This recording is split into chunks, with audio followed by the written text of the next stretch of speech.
the fabulous Mo Wilson. You are like ready. I'm ready. You're ready. I'm so excited to be here. It feels like the first big race of the year, so yeah, I'm ready to kick it off. I'm still getting better. I'm still learning. It's an exciting time. There's still so much for me to learn. Her name was Moriah, but everybody called her Mo. My name is Pilar Melendez, and I am a senior reporter with the Daily Beast. Funny and friendly and smart and driven, Mo was a rising star. She graduated from Dartmouth in engineering. Everyone thought she was about to make her big break in cycling. I have always relied on other people to push myself.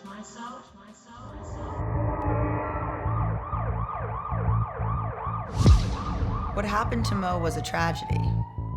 They found Mo inside the residence. It was a pretty grisly scene. She had been shot multiple times. At first, detectives thought it was a robbery. You're looking into this possibility of a robbery or a burglary, but parallel to that, there is this name, Colin Strickland. Sure. My name is Colin Strickland. I am a bicycle racer. Colin Strickland was a top biker, and he was also friends with Mo. I mean, Colin, he was an interesting character. Had a lot of cool qualities about him. Motorcycles, professional athlete. I mean, Colin had dated a few girls in the cycling scene. Girlfriends here and there, but pretty standard stuff. Colin's relationship with Mo was they were both bike racers. They had a romantic relationship. There had definitely been something romantic between them. Colin said they had broken up. The situation was complicated. There was another woman in Colin's life. Her name was Caitlin Armstrong. Caitlin, first impressions, she was really nice, globe hopping around the world, was, really interested in yoga, very attractive person, both inside and out.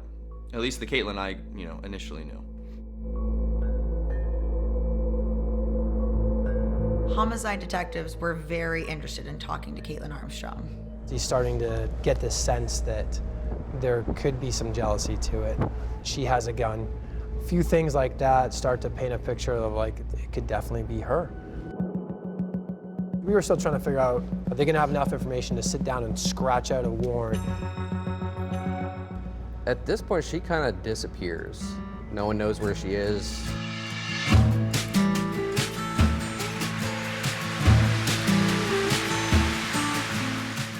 Caitlin Armstrong vanished, seemingly into thin air, sparking what would become an international manhunt, first leading authorities across the United States, and then eventually here to the beaches of Costa Rica.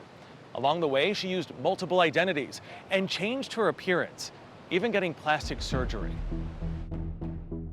How smart was Caitlin Armstrong? She did some pretty intelligent things. The thing that people don't know is you don't have to be just smarter than 1, 2, 3, or 4 of us, because there's a team of 20 plus people. You have to be smarter than a lot of people to get away with it. It almost worked. It almost worked.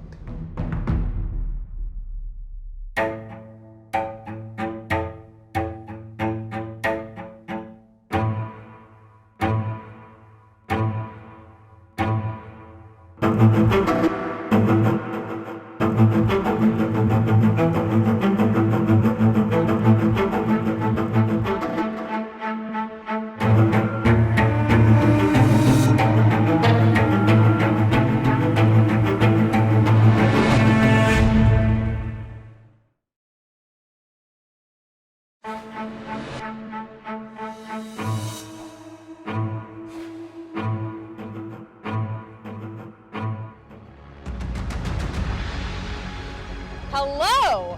I am here with the fabulous Mo Wilson. You are ready. I'm ready. You're ready. In March of 2022, up-and-coming pro gravel bike racer, 25-year-old Anna Moriah Wilson, known as Mo to some, appeared on the Pre-Ride Show, an online program about cycling. So excited to be here. Feels like the first big race of the year, so yeah, I'm ready to kick it off. Just 2 months later, Moriah was found murdered. The news shocking the cycling community. I don't think anybody could really believe it at first. You know, why would anybody want to hurt or harm or kill this lovely, talented young woman? Lisa Goslin-Lynn is the editor of Vermont Sports Magazine and Vermont Ski and Ride Magazine. She's also a CBS News consultant. Moriah Wilson right there coming in. Lynn had been following Moriah Wilson's career for many months before her tragic death. It is all Moriah Wilson as she is snaking through into the finish of the... Moriah was pretty much winning every race that she entered. Moriah Wilson, the winner of round one. Winning or finishing in the top two. And the races that she entered were top tier. First place, Mo Wilson. Moriah had the potential to be one of the top bike racers, definitely in the country and probably in the world. Mo, phenomenal race. Remarkably, Lynn says that Moriah was new to the pro cycling world. Her first passion had been downhill ski racing, a love shared by her close-knit family. She was born into a family of really great athletes. Her father, Eric, had been on the U.S. ski team, and Moriah's aunt actually was a two-time Olympic Nordic ski racer. And it's no surprise that Moriah was drawn to outdoor endurance sports. She was raised in northern Vermont next to Kingdom Trails, a mecca for skiers and mountain bikers. And that was her playground. Moriah attended Burke Mountain Academy, an elite ski school that produced Olympic greats like two-time gold medalist Michaela Schifrin. Moriah had hoped to make the U.S. ski team, but knee injuries eventually ended her skiing career. That's when she switched sports. She had used cycling as a way for rehabbing and kind of building back her strength. What was fascinating to me was she then went on to Dartmouth. She got an engineering degree. And after doing that, she went to her mother and said, "Hey, Mom, I think I want to be a professional cyclist." And Moriah told the podcast We Got to Hang Out that she wanted to do much more than just win races. How can I inspire people? How can I give back to the cycling community? How can I bring more people into the sport? How can I make it more inclusive? Like, I want to find meaning and purpose in cycling that goes far beyond the result. Moriah eventually moved to San Francisco, where she focused on cycling and quickly rose to the top of the sport. Moriah was forging her own path. She knew what she wanted to do, and she was working hard to pursue it. On May 10th, 2022, just 1 week before her 26th birthday, Moriah arrived in Austin, Texas to prepare for the Gravel Locos bike race, a race she was favored to win. Moriah stayed with a close friend in this Austin apartment. But the next evening, just before 10 p.m., the friend returned home and discovered Moriah, who had been shot multiple times. She called 911. She's laying on the bathroom floor and there's blood everywhere. Moriah's friend tried CPR, but it was too late.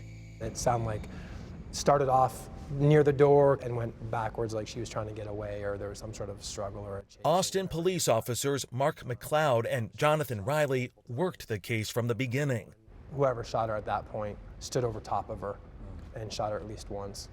Charlie 507, you're in apartment 13. Investigators wondered who could have murdered this promising young athlete. As they canvassed the immediate area, police discovered a possible clue. At 432, I located the bike.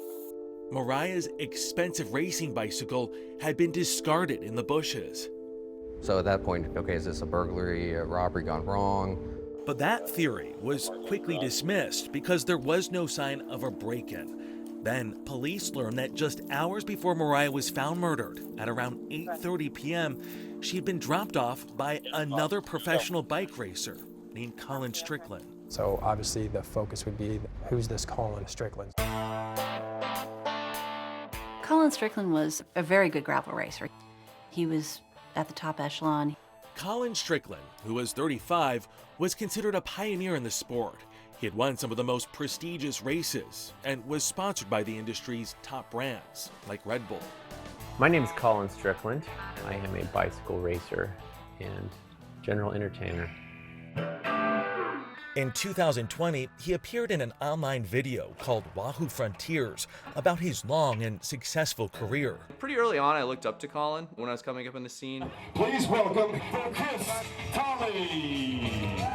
Chris Tolley is friends with Colin Strickland. They met on the racetrack. He was the one to beat.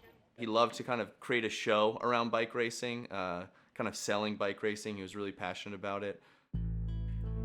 And Tolley said, although his friend had been popular with women, he eventually became serious with a woman named Caitlin Armstrong. However, in a social media post after the crime, Strickland wrote that about 6 months before Moriah's murder, during a short breakup with Armstrong, he did have a brief romantic relationship with Moriah that spanned a week or so. He said that it ended and their relationship had turned into a platonic and professional one. He just wanted to be friends with someone who was going to do great things in cycling. The day after Moriah's murder, police visited and spoke to Colin Strickland at his home. My personal take was he was being very cooperative, being very forthcoming. Obviously, he was in shock. Being very transparent. Very transparent, yeah. And investigators say when he agreed to go down to the police station to be interviewed, he didn't seem to hold back when telling them about the day he spent with Moriah, a day that would end up being her last. That day in May, it was hot in the 80s, and this story started with a swim right here. It's a famous old outdoor pool, and Colin Strickland told detectives he took the victim, Mo Wilson, on the back of his motorcycle here to cool off. They went swimming, then they got food. Moriah and Strickland are seen here on the restaurant's security camera. I know he's being transparent at this point during this questioning, but what he's saying is starting to sound a lot like a date. Oh yeah, 100%. So.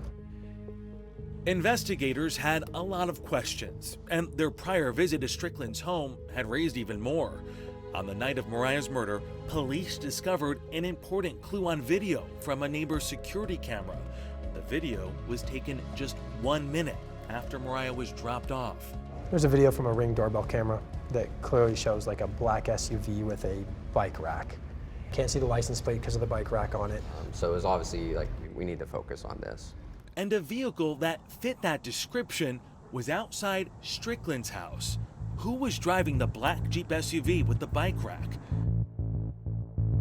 The answer would lead directly to another woman.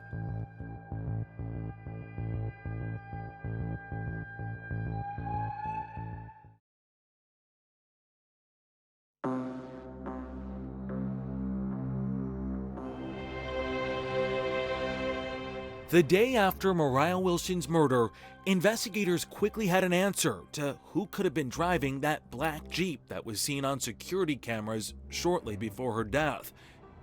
Investigators had spotted a similar-looking Jeep in Colin Strickland's driveway when they spoke to him. They see a black Jeep with the bike rack on the back of it. So at that point, we run the license plate and it comes back that it's registered to Caitlin Armstrong. Caitlin Armstrong, Colin Strickland's girlfriend.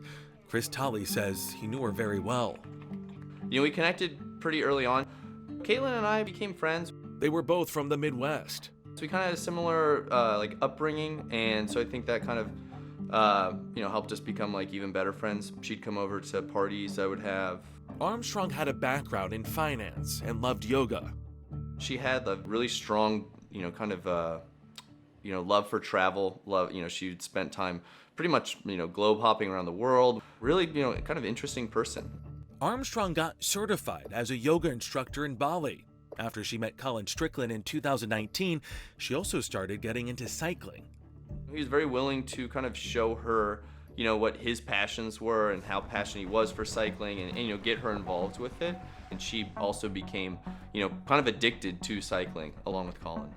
Armstrong even started racing on an amateur level. At the end of the day, I feel like they had a pretty normal relationship. They both ride bikes together. They would, do fun stuff. And, then 2020 happened and, The pandemic started, so everyone was kind of, forced with, close quarters with their significant others. The couple eventually moved in together.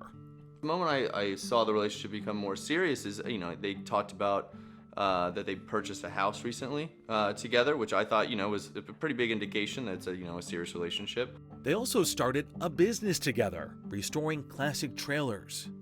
I think she was helping with the finance side of things. Colin was doing a lot of the operations. Their relationship went from, just a normal couple to also owning a business together. But things got bumpy in late 2021. The breakup, I personally didn't know, they were split up at the time. Neither of them mentioned anything to me. It was during this time that Colin Strickland and Moriah Wilson had briefly dated. Although Strickland had said they had broken it off, Moriah seemed confused in the aftermath. Pilar Melendez covered the case for the Daily Beast. Around this time, I think Mo was pretty confused about the status of her relationship with Colin. And she literally wrote, "This weekend was strange for me. If you just want to be friends, that's cool. Honestly, my mind has been going in circles." It sounds like someone who's in her early 20s who just wants to know the status of her relationship with someone that's confusing her. And it seems totally reasonable that she might be confused.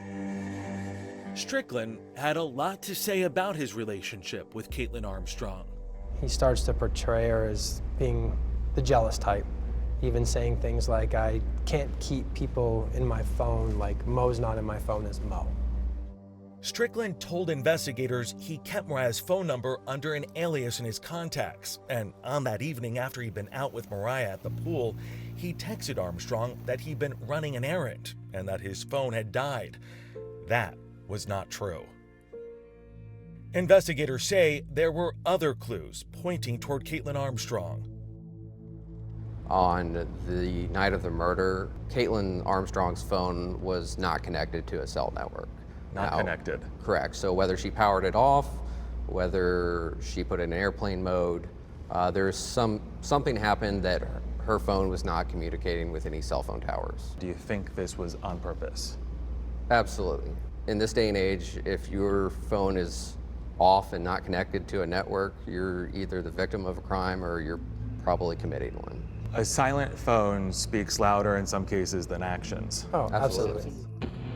Strickland also shared that he had bought handguns for Armstrong and himself for personal security. He talks about how they purchased guns and that there are these two guns and that she has a gun. They've taken lessons and that these guns are back at the house. And so a few things like that start to paint a picture of like it could definitely be her. Police worked quickly. That same day, investigators picked Caitlin Armstrong up on an old warrant for failing to pay for a Botox treatment. She's just kind of sitting there, and she's not showing very much emotion at all. What were you doing yesterday? I would like to leave, I think. Typically when we see some interviews going on, and if you didn't do it, this is you're gonna be like, not me, not it. I want out of this room. What do you want to know so you don't come back looking for me? And there was none of that. Is there any explanation as far as why the vehicle would be over there? I would like to leave. She was almost completely disinterested in hearing what the detectives had to say. So it sounds like this is a big red flag immediately. Oh, absolutely. Absolutely. But investigators had to let Armstrong go. There was a problem. Armstrong's birth date did not match the date on the warrant, so the warrant wasn't valid, and police didn't have enough to charge her with anything else. 2 days after that interview, police got an unexpected call. It was from a friend of Caitlin Armstrong. Police say the caller told them that Armstrong was so angry about Strickland's relationship with Moriah that she wanted to kill her. It was yet another indication that they were on the right track. A few days later, an arrest warrant was issued, but when police went looking for Caitlin Armstrong, she was gone.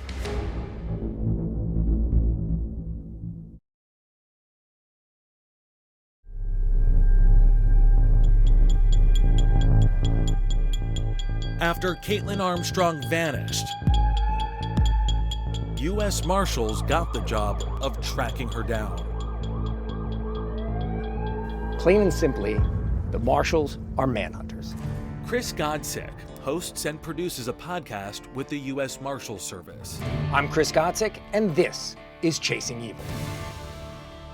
His podcast tells the stories of some of the U.S. Marshals' biggest cases, including the hunt for Caitlin Armstrong. Nobody thought Caitlin Armstrong was going to run, and she surprised them all. She disappeared. Caitlin Armstrong ran from a murder charge, but the U.S. Marshals Lone Star Fugitive Task Force had a different plan. So take me through this. Where do you begin when you're looking for somebody that does not want to be found? You know, it depends on the case, honestly. We look for friends, sometimes we look for family. One of the things that I did was collect as many photos as I could. Damian Fernandez and Amir Perez are deputy U.S. Marshals. They joined Austin police officers Jonathan Riley and Mark McLeod on the case. The team, based in Texas, is known as the Lone Star Fugitive Task Force. With no sign of Caitlin Armstrong, the task force suspected Armstrong may have left town, headed for her sister Christy's place in upstate New York. We were thinking maybe she's driving cross country. We didn't know. Their instincts were right. In upstate New York, another deputy marshal managed to track down Armstrong's sister.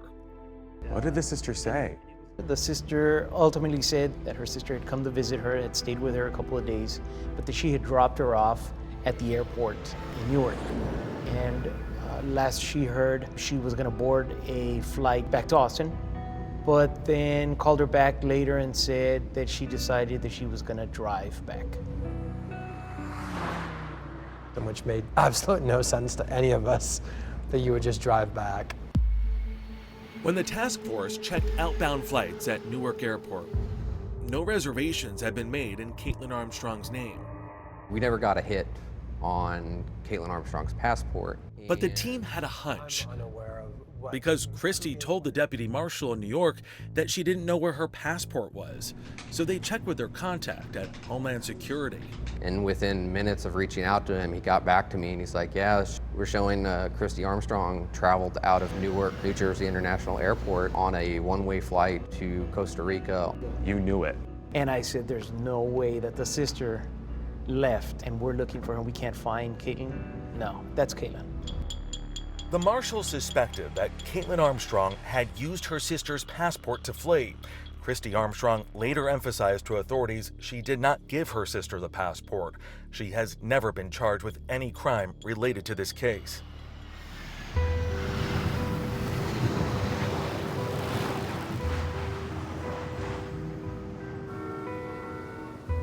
And this is where Caitlin Armstrong landed, Costa Rica, gem of Central America.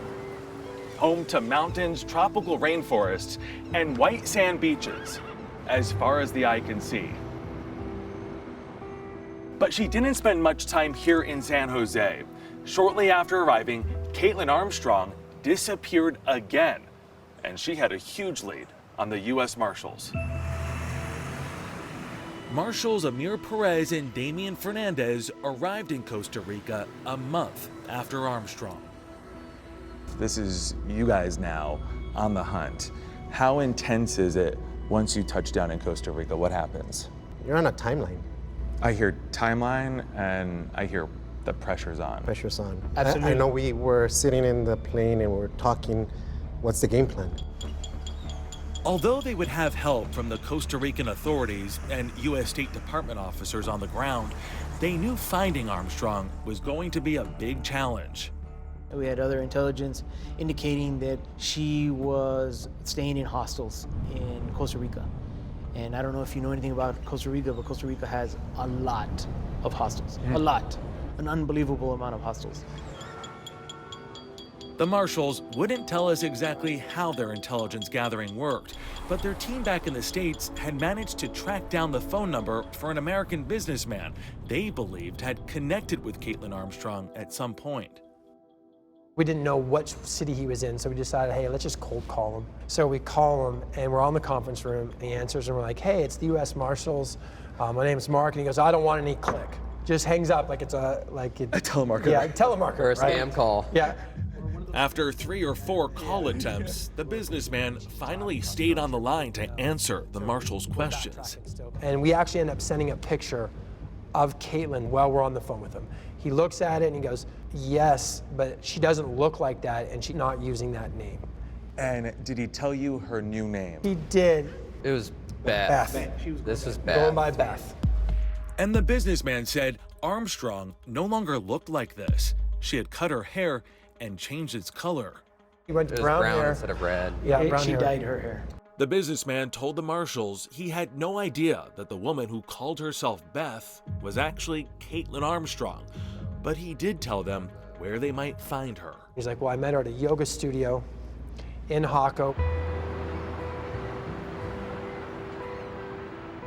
This is Hako, a popular tourist destination known for its nightlife and its beaches, and the perfect place to hide.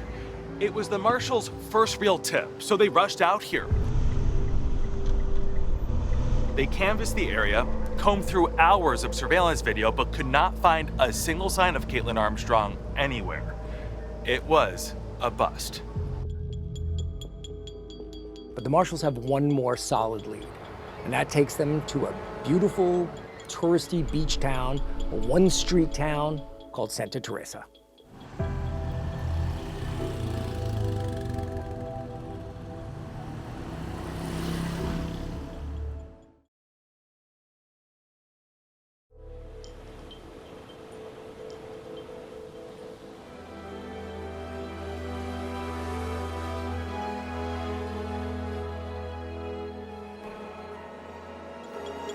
One month after Caitlin Armstrong disappeared, the U.S. Marshals were in hot pursuit of her in another area of Costa Rica.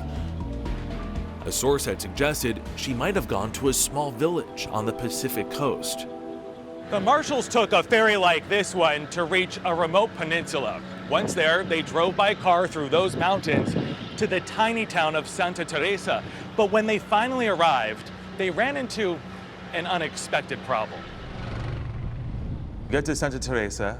Was it easy to identify her there from the other people that were there? I think from the get-go we were told, you're gonna be in for a surprise, because a lot of the women in Santa Teresa look just like Caitlin, a lot of them. And it turns out that advice was right. The town was full of foreign tourists. Deputy Marshals Fernandez and Perez arrived in Santa Teresa after dark. So we get there and he starts walking down a main strip that's there, like down the street. There's only one road And on that town. And he sees main road. He sees a girl and he says, you know, that looks just like her. Well, a couple of minutes later, we see another one. And it's late at night and we're like, well, oh man, that's two. And then there's another one. As the marshals tried to find Armstrong, they even had one of their female operatives start going to yoga classes to see if they could spot her.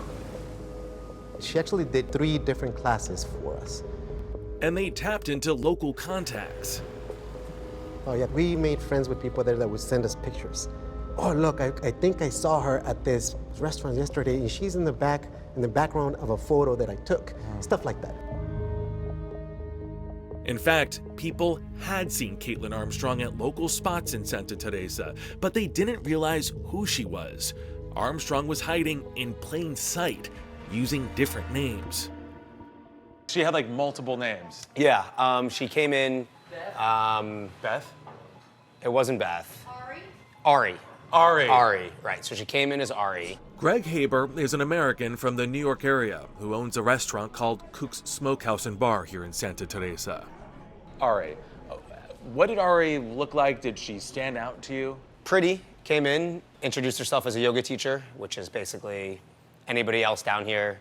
Hey, I moved here, teaching yoga down the street, and that was it. What was her general vibe like? She definitely seemed like she was trying to establish roots here, like this was gonna be her new home. And Haber says one day he noticed something different about her. I saw her on the beach. I walk my dog on the beach every night for sunset, and you're walking through, and you see the bandage on her face. It's like, oh, what happened?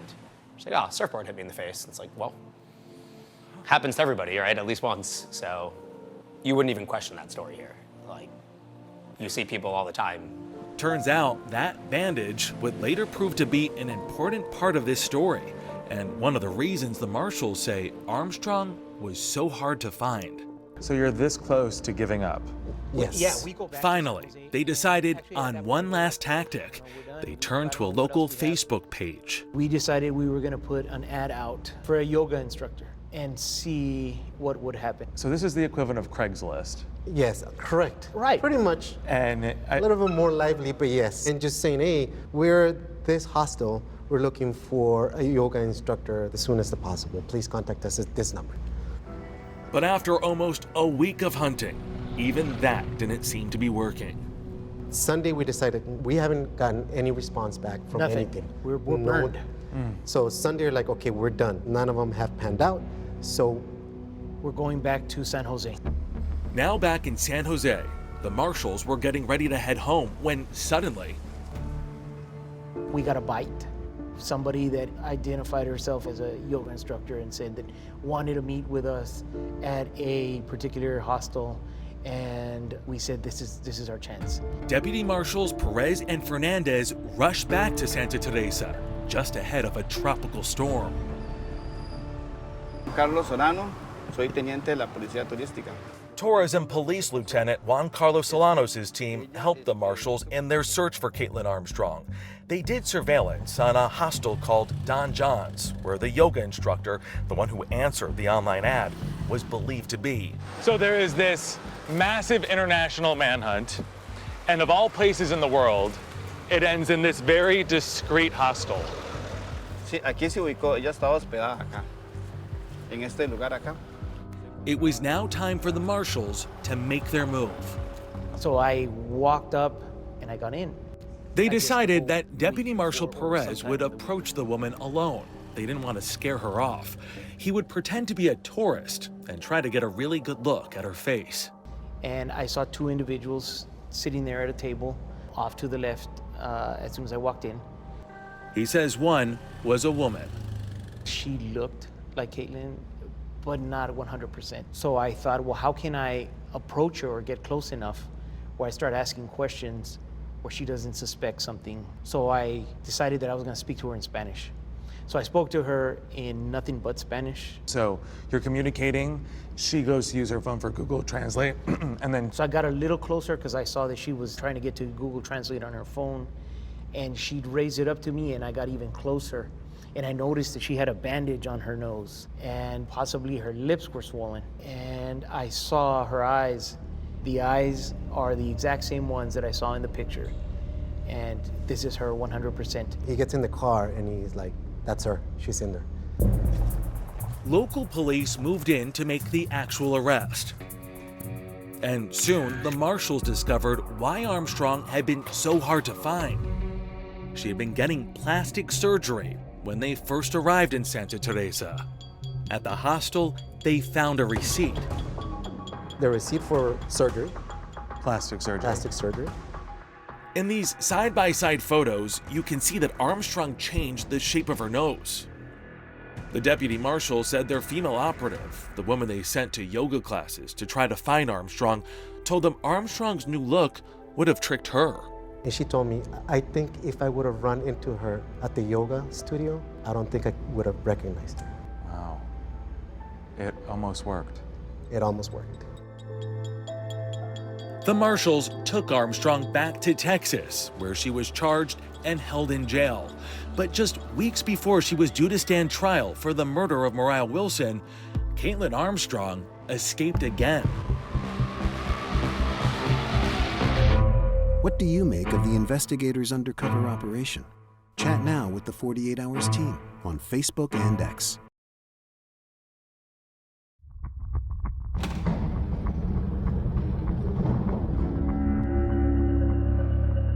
Almost 3 weeks before her trial, former fugitive Caitlin Armstrong somehow managed to escape from custody. She was at a doctor's appointment and tried to escape as they were walking out. Pilar Melendez from the Daily Beast says Armstrong didn't get far before deputies caught her. It was pretty astonishing that she did that, given the fact that she had tried to escape prosecution prior. This was just more evidence of her guilt. Jose Garza is Travis County's district attorney. He says his team of prosecutors, Ricky Jones and Guillermo Gonzalez, were more than ready to try the case. When we learned that she had tried to escape, it just added to our confidence level in the facts of this case that we would be able to secure justice for Moriah and her family. On November 1st, 2023, Armstrong's trial began. The last thing Mo did on this earth was scream in terror. In opening statements, Jones told the jury about chilling audio from a security camera that captured the last moments of Moriah's life. Those screams are followed by ah! Ah! 2 gunshots. Caitlin Armstrong stood over Mo Wilson and put a 3rd shot right in Mo Wilson's heart. Prosecutors said Armstrong had been tracking Moriah Wilson using a sports app. Caitlin, prior to the murder, had been following Mo on a Strava app, which is basically an app that athletes use to track their miles, running, biking, and she knew exactly where she was. And they said that Armstrong, on the night of the murder, was most likely tracking Colin Strickland as well. She did have the ability to monitor his communications. She had access to all of his passwords, so she had access to his Instagram account. I believe that when Mo sent Colin a text letting him know the address where she was, I believe that Caitlin Armstrong was at home on Colin Strickland's laptop. She saw that message. After murdering Moriah and before leaving the scene, Jones told the jury that Armstrong took Moriah's bike and discarded it in the bushes, just yards away from where her Jeep was parked. Our belief is that she maybe staged it to look like a robbery or something. Or another theory is Mo Wilson's bike is a tool of her trade. It might have been like the bullet shot in the heart. I'm gonna shoot you in the heart. I'm gonna throw away your bike. But they said Armstrong made one big mistake. She left her DNA behind on the handlebars and seat of Moriah's bike. And that's not all the evidence prosecutors had against Armstrong. There was that receipt that showed Armstrong had received plastic surgery while hiding out in Costa Rica. Everything she does, it's all consistent with trying to evade the authorities. But when it was the defense's turn, attorney Jeffrey Purrier told the jury there was no direct evidence, including security footage, that actually showed Armstrong was at the scene of the crime. Not one witness saw Caitlin Armstrong allegedly commit this murder. Then why would Armstrong flee and hide from the authorities? Defense attorney Rick Kofer pointed the finger at Colin Strickland. Was she scared? What do you think? Do you think that she may have been concerned a little bit that her boyfriend had killed someone? Fear results in fight or flight. And it was flight. But Jones said there was a big problem with this theory because Strickland had nothing to do with the murder of Moriah Wilson. In fact, at the time of the murder, he was actually on the phone speaking with someone. It wasn't Colin Strickland. Armstrong's defense team did not respond to our request for an interview. After a 2-week trial, The defendant will please rise. It took the jury around 2 hours to decide Armstrong's fate. We, the jury, find the defendant, Caitlin Armstrong, guilty of the offense of murder. As a prosecutor, the first row right behind you is the family. And you begin to feel their pain and their desire for a just outcome for their loved ones. One day after her conviction, Armstrong was sentenced to 90 years behind bars. You may be seated. But before the case came to an end, Judge Brenda Kennedy allowed Caitlin Cash, Moriah's close friend whose apartment she'd been staying at and who had found Moriah's body, to take the stand and speak directly to Armstrong. So many people in this room have lost so much. I'm angry at you, at the utter tragic nature, at the senselessness, at not being able to hear Mo's voice again. I feel deep sadness for the road ahead. Then it was Moriah's mother's turn. I hate what you did to my beautiful daughter. It was very selfish and cowardly. That violent act on May 11th. It was cowardly because you never chose to face her woman to woman in a civil conversation. She would have listened. She was an amazing listener. She would have cared about your feelings. But despite the pain, Karen Wilson closed with words of love and optimism because she said that's how Moriah would have wanted it. You killed her earthly body, but her spirit is so very much alive, and you can never change that. Today, in Kingdom Trails in northern Vermont, a place that was sacred to Moriah, a trail was built in her honor. It's called Moriah's Ascent. Moriah was a Vermonter. She was giving, she was hardworking, she was honest, she was caring. And she came from a wonderful family. And that family really wants that legacy and all of her good qualities to inspire others.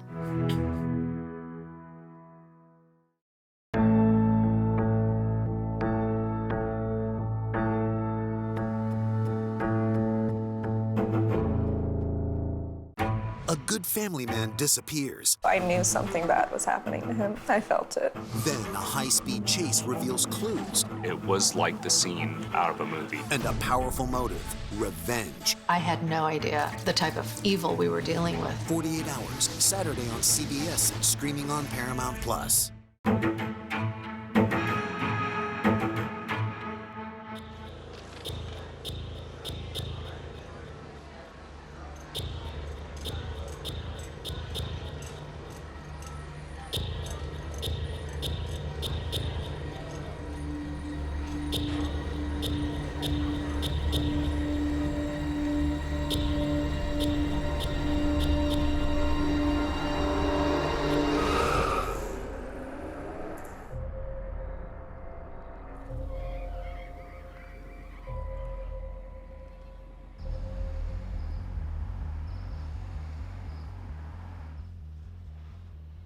It was so unusual for something like this to happen right outside your door. Behind the gates of a beautiful community. Well, as they say, a lot of things go on behind closed doors.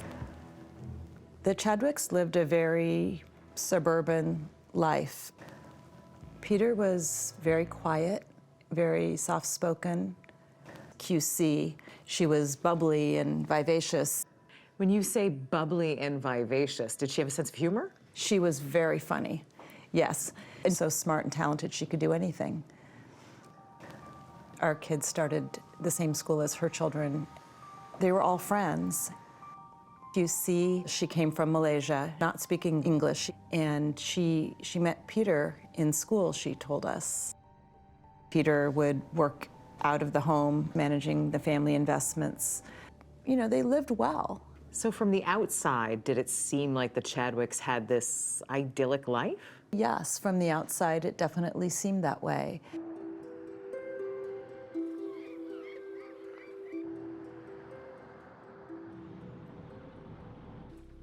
I work out of my house, so my office just faces the street here. Between 4 and 5 p.m., I saw cop cars in front of her house. 449, 1120. 23 back on that. And I'm thinking, what's going on? One of our other friends, she came right up to me and said, Karen, where's QC? Where's Peter? At that point, we just knew that she didn't pick up the kids. It was kind of talk of the neighborhood, and that Peter and her were missing. We send a patrol officer out there, so they go inside. It just looks like a typical Newport resident where there was lunch being prepared, the house is immaculate, there's still vacuum lines in the carpet, everything's made, it looks good. And then when they go upstairs and they walk into the master bath, they realize there's a broken vase and a little bit of blood splattered around. Now we're actually starting to get worried about it.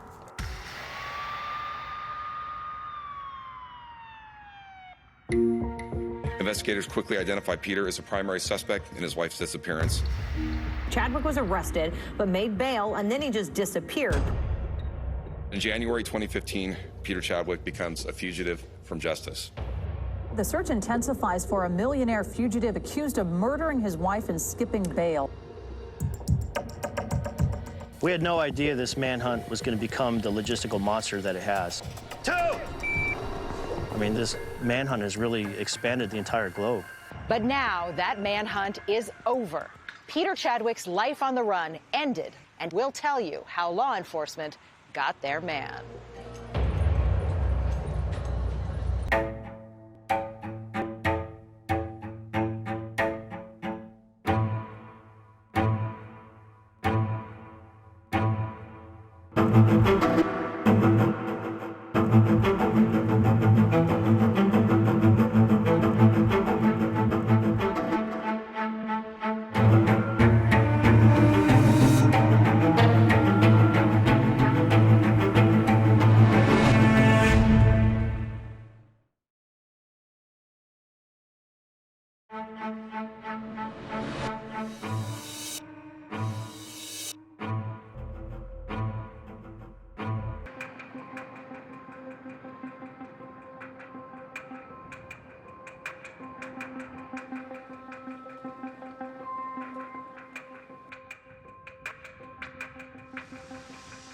After nearly 5 years on the run, the international manhunt for Peter Chadwick, accused of killing his wife, QC, ended August 4th, 2019.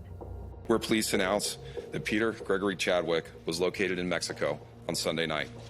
With the help and cooperation of the United States Marshal Service and authorities in Mexico, he was flown to Los Angeles International Airport, where our detectives took custody of him. But how did it come to this? It's a twisted tale that began on a picture-perfect autumn day back in October 2012 in this posh neighborhood in Newport Beach, California. The couple had been living the good life, enjoying the trappings of wealth and raising 3 sons. Their oldest was away at boarding school, and when his 2 younger brothers headed home that day, the family's world turned upside down. So these boys got out of school, and what happened? So they get out of school, and a bus drops them off at a bus stop near their house in Newport Coast. Sergeant Ryan Peters remembers that day. A neighbor saw them sitting at the bus stop past the time that they typically get picked up by either Peter or QC. So she stopped and asked, "Have you reached your mom and dad?" And they said no, they haven't been able to reach them. They were calling them, and nobody was answering. It was very unusual for the Chadwicks not to be punctual. Lieutenant Brian Moore was called in later. Dad should be here to pick them up. Dad is always here. Normal protocol during a missing persons case is we're checking with friends, we're checking with relatives. And checking the hospitals, checking with family, neighbors. Anybody have any idea where they are? All attempts to locate them were a dead end. That same night, with their parents still missing, the boys slept at a friend's house. Investigators combed the Chadwick home for clues. And then when they go upstairs and they walk into the master bath, and that's when patrol realizes there's more to the story. In the master bathroom, they initially saw the broken glass, decorative glass that was around the bathroom tub, the edging. We had blood at the bottom of the bathtub. As you continue through the downstairs, the safe is clearly ajar. So it's starting to look like more than just a welfare check situation. Yeah, obviously whoever left in haste. It looked quite suspicious. We were all in shock, like, where is she? What's going on? Why is she missing? Word that the Chadwicks were gone spread quickly through the neighborhood. Heidi lived just across the street. What were they like? Well, QC was the one with all the personality. She was always looking forward to my annual Christmas party because she came over, she got to dress up, and she looked like $1 million, and she had fun. My first impression of her was that she was a completely devoted mother. Karen Thorpe had known QC for years. Their children went to school together. She was very determined to make sure they were getting good grades and they were completing their assignments and they were taking music and they were doing a sport, and she wanted them to be the best at everything. And how were they? They were the best at everything. Their father, Peter, came from a wealthy family. He was born in Britain and had dual citizenship. QC's family was also affluent. They met at Arizona State University. Did you get the sense that she was very in love with him? Yes, that she was in love with him and that she depended on him also. What do you mean depended on him? QC found our country to be a bit new and strange, different from where she had come from, and she was learning about how to do things here. Did you get the sense that Peter liked her depending on him? Yes. Yeah. We definitely all felt that he was completely comfortable with that. She was definitely less independent than many of her friends. QC and Peter married in 1991. When he grew more successful, the couple moved to that home in Newport Beach. They eventually had 3 sons. Art Scott taught the 2 older boys piano. They were great students. They did everything I asked. I would teach them.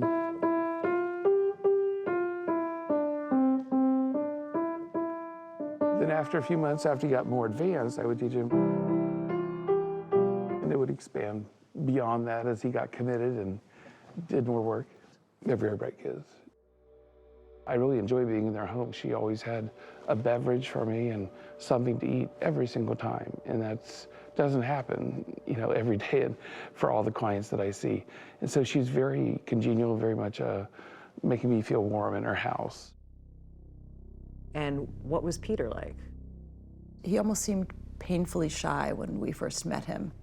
I felt like I never really knew him very well. What did Peter do? At first, we didn't really know. We thought he ran his own business, and then we learned he managed some apartment buildings.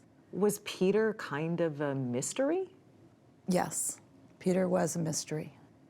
But Karen says she did sense that the couple's dynamic had been evolving over the past few years. QC was really beginning to come into her own and be her own person. I'd say she was less insecure about what to wear and what to do, and she was able to follow more of her way of doing things. So you could see the self-confidence? I could see the self-confidence, yes. I felt at the time like I really knew the family, but I have to say, with so many things in life, you never really know about people's inside lives and what's really going on. Now, police were left with 2 missing parents and those disturbing clues in the master bathroom. And what were the boys saying? Boys had no idea where Mom and Dad were. Anybody have any clue? No, at that point, nobody had any clue at all. But that wouldn't last long. The first big break came here, near the Mexican border in San Diego. It was just before dawn the day after, when someone here, 100 miles from Newport Beach, called 911 with an emergency. It was Peter Chadwick. 911 emergency, this is Crystal. They took her. Who took her? The guy broke into my house. He drove me here. He had a friend. I think they're going, they might be going to Mexico or somewhere.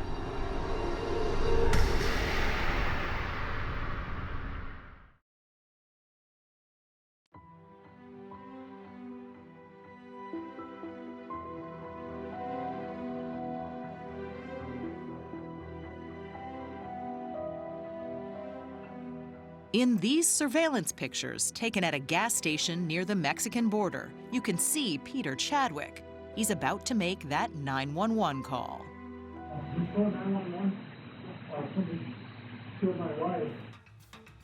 Chadwick tells the operator QC had been murdered. My wife's dead. They've gone in a pickup truck. So your wife is dead? She's dead. Oh, hold on, let me get my supervisor on the phone. This is the gas station where Chadwick called 911? Yeah, this is where he chose to kick off our investigation. And this was a huge break. This was huge. Sergeant Ryan Peters. Just to get a sense of where we are, how close are we to the border? Is that... It's right there. What are we looking at? We're looking at Tijuana. We're that close. We're that close. What did Chadwick tell 911? Chadwick calls 911 and says he was kidnapped and he was kidnapped by a guy named Juan who had killed his wife in Newport Beach. How do you know Juan? I picked him up to look at some painting work at the house. I brought him to the house. So Peter and Juan go back to his home, and then what did Peter say happened? At some point, Peter and Juan separated. Juan continued upstairs, and Peter went down to his office. Peter said within seconds he heard his wife, QC, screaming. And he hears QC scream, "Peter, Peter." And as he runs upstairs, he sees Juan strangling QC, who's in the bath in their master bedroom, and he's drowning her. How do you know she's dead? She drowned. She drowned. Her body was stiff even. As he goes up and sees this, witnesses this, he's held at bay by Juan with a 2-inch pocket knife. Chadwick told police he was helpless to save QC. And instead of being able to rescue his wife, he's held at bay by Juan, and Juan proceeds to finish killing his wife. Then, Chadwick said, Juan ordered him to help get QC's body out of the tub and wrap it in a blanket. And Peter says he walks over and grabs a green blanket and wraps her up in it, and that's the blanket they used to take her downstairs. With Juan at his side, Chadwick said he was forced to drive all through the night with his wife's body in the back of his SUV. I've been driving with him. I think they might be going to Mexico or somewhere. I want you to get him. Chadwick says that's how they ended up here, at this border town gas station, where they met up with another man named Chi. And they took the body out of Chadwick's car, put it in a truck, and took it to Mexico. Chadwick says Juan and Chi drove away, leaving him alone with his vehicle in this dreary parking lot. 911 emergency, this is Crystal. That's when Peter made his 911 call. Okay, and where is she now? They have her body. They said they're going to cut her up. What color car did Juan leave in? What? What color car did Juan Dark green. Dark green, like a pickup van, but covered. What do you call it? And Chevy. Within a few minutes, police arrived and took him to the station. Lieutenant Brian Moore says his detectives found holes in Chadwick's story. Any signs of Juan at all? No. Chadwick told 911 that QC was killed at about 11 o'clock the previous morning. But surveillance footage shows Chadwick's SUV leaving his gated community in Newport Beach about 2.5 hours after that. Police say there's no Juan in the vehicle. And later, Chadwick's at a toll. Again, no sign of Juan. Everyone we talked to and described this Juan individual, no one had any idea who that was or could give us any information related to this person. What about Chi? No. Some of the video surveillance we picked up in the area where Peter said he met this Chi person, there was no other vehicles involved that we could see. What's more, Chadwick's own body had some incriminating injuries. He had scratches on his neck and arms. He had a bite mark on his forearm. Did he try to explain that as these came from Juan? He explained some sort of a struggle between him and Juan, but there was never any specifics on how he obtained those injuries. And then there was this, a packed suitcase in Chadwick's car. We had a suitcase, all male clothing inside that was just kind of thrown in there, as if somebody kind of packed hastily. I'm sorry, there was a bag in the car of men's clothes? What kind of kidnapper says, hey, go ahead and pack yourself an overnight bag? Which is part of the problem. That's not normally the thing that happens, no. QC's friend Karen says nothing Peter said made any sense. When you first heard that story, did you buy it? Absolutely not. I don't even think the 911 operator bought it. If you've heard the tape, her reaction is, really? Okay, what? Down to Are you on any kind of medication, sir? Not that heavy one. Okay, but this happened yesterday at 11. You're now calling us at 5:30 in the morning. Detectives weren't buying any of it either. During the initial contact, Peter was kind of all over the map. His story was very disjointed. He'd go through the range of emotions, crying, however, the officer never saw a tear, to moments of anxiety and just complete quiet. So he went from great displays of being distraught to nothing. And the most interesting thing was during the entire contact with law enforcement and with our detectives, he never once asked about his kids. He never asked about the boys? No. And we're talking, he hasn't seen them since the morning prior when he dropped them off for school. What did that say to you? To me, it means that he's more concerned with his story, creating an alibi. Than he is about his own sons? It appeared so, yes. People's first feeling was that there had been a takeover robbery and they had both been kidnapped, and I don't even know if there was speculation in the media about that, but I never for a moment thought that it happened. I somehow knew he had killed her. Hear more of Peter Chadwick's bizarre 911 call on Facebook at 48 Hours.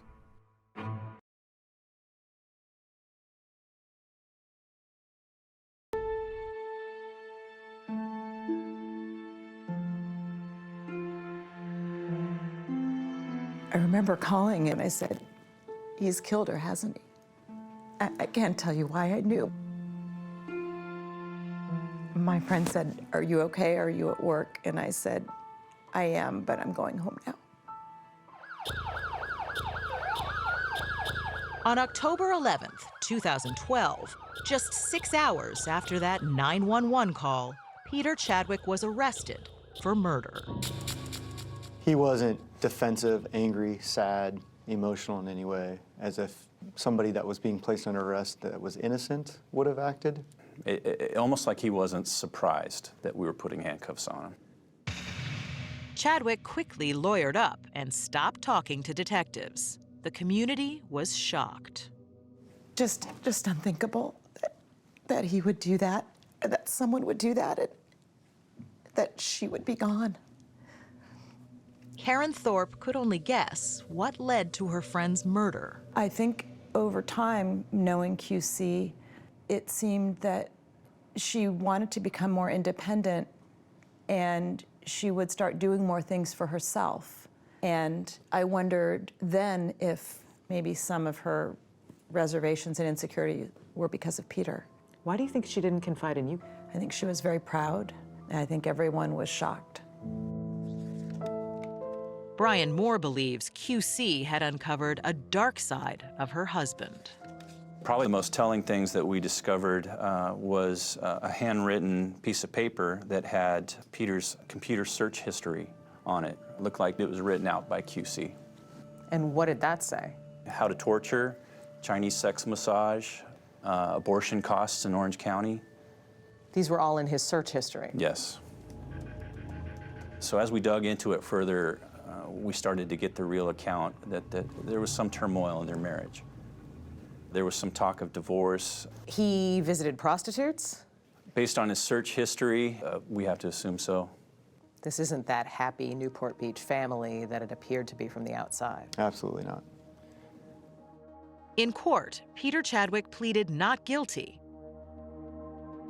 His two sons, who had lived at home, were now with their mother's brother more than 50 miles away in the Los Angeles area. Their mother was missing and presumably dead. Did the boys have any idea about what happened to their mother, what their dad was doing? None whatsoever. Then, 7 days after Peter Chadwick called 911, detectives got another big break. This time, a tip they say they can't discuss that led them to a location in the mountains, more than 100 miles from Newport Beach. This is remote. It's extremely remote, kind of South San Diego County, in the middle of nowhere. So where are we headed? So we're going to crime scene number 2. Detectives found themselves on this barren mountainside in rural San Diego County, Wildcat Canyon. They believe Peter Chadwick came here that night. What do you think he's thinking as he's driving up this road? If you kind of put yourself in his position, he's been driving around for hours, over 10 hours with QC's body in the car. He needs to find a place to drop the body. He needs to find a place to drop the body where he's not going to be seen, where it's dark and it's not going to be seen anytime soon after he drops it. The first place he comes to is this little road. Yeah, it's right here. That's it? That's it.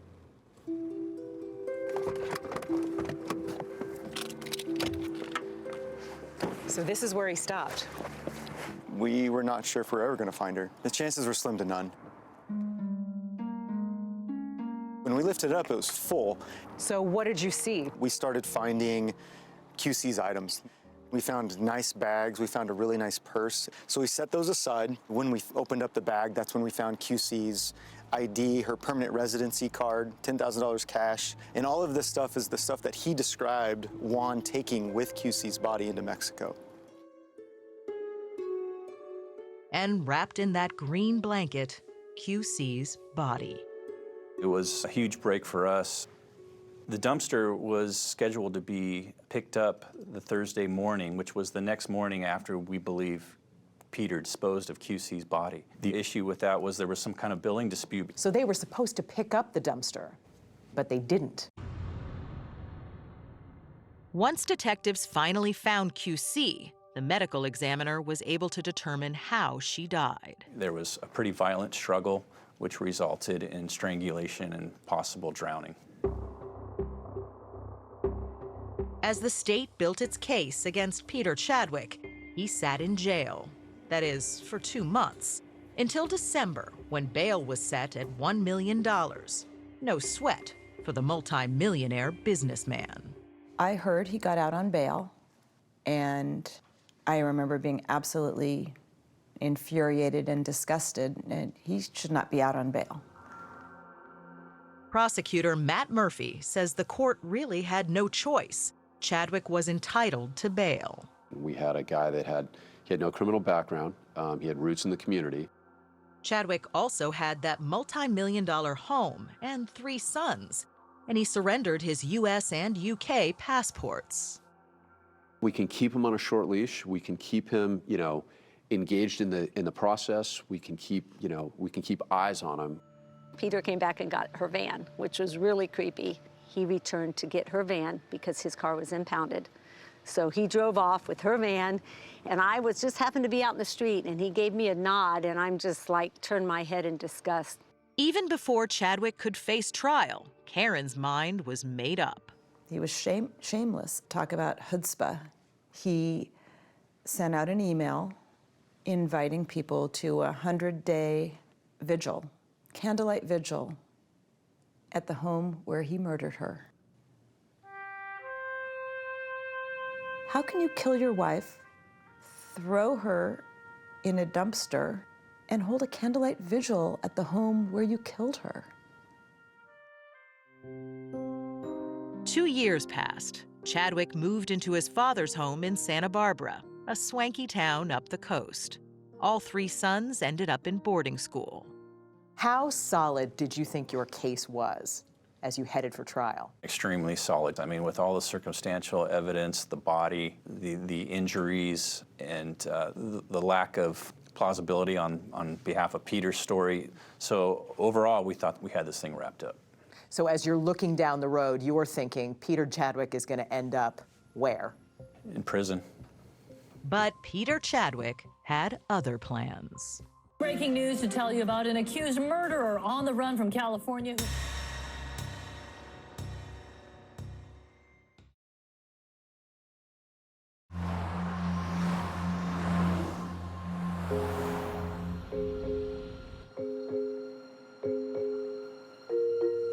Peter Chadwick was awaiting trial and making his court appearances for hearings, doing what he was supposed to do.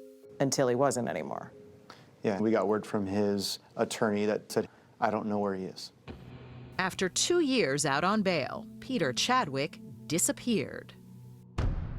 This is one of the most wanted suspects in the entire United States. What do you mean he's gone? You know, didn't somebody keep an eye on this guy? Prosecutor Matt Murphy was outraged. Nobody thought that he would flee from his sons. He abandoned his family. He made his attorney look terrible, and he thumbed his nose at the court and the justice system. Is part of this just that rich guys can get away with an awful lot? You know, it's frustrating. You shouldn't be able to take advantage of the system because you have money. And, you know, that's what happened here. Most people can't afford this bail. You shouldn't be able to do this because you got money. He took full advantage and he used his financial resources to do it. $1 million bail really wasn't enough to keep someone as cold-hearted and narcissistic as him to stay around. At first, investigators heard that Peter Chadwick might be dead. Initially, Michael Chadwick started relaying information that he was suicidal. So Michael Chadwick, Peter's dad, said he was going to kill himself, that Peter was going to kill himself. He alluded to the fact that he was suicidal. I don't know if it was his attorney or his father had said he had been despondent and suicidal. No. By the time investigators realized that he'd flown the coop, Chadwick was long gone. He had a 3-week lead on them, and he'd been studying up. They discovered books in Chadwick's home on how to disappear and how to change identities and leave false trails. Investigators learned from a taxi company that someone, who police now believe was Peter Chadwick, took a cab from his dad's house to this airport here in Santa Barbara. And get this, the cab driver says that the person he picked up that day was a woman. So was Peter Chadwick in disguise? When he got here, he went inside with his suitcase. And then he must have changed clothes because surveillance cameras have pictures of Chadwick dressed as himself hanging out at the Santa Barbara airport. Hours ticked by, but he never got on a plane. Instead, he went back outside, got into another cab, and drove away. And that's the last anyone here saw of Peter Chadwick. The search for Chadwick was now an international manhunt, with the U.S. Marshals leading the way. Here they are training in the mountains above Los Angeles. We're going to catch him. Marshal Craig McCluskey led the team that would track Chadwick. He's going to make a mistake. We're going to choke him off and grab him. Not only did Chadwick have a head start, his life on the run would be well-financed. What makes him so difficult to find is the fact that he fled with a decent amount of money. So it was about $1 million that he had in cash when he left? Approximately $1 million, yes. Do you feel like he slipped through your fingers?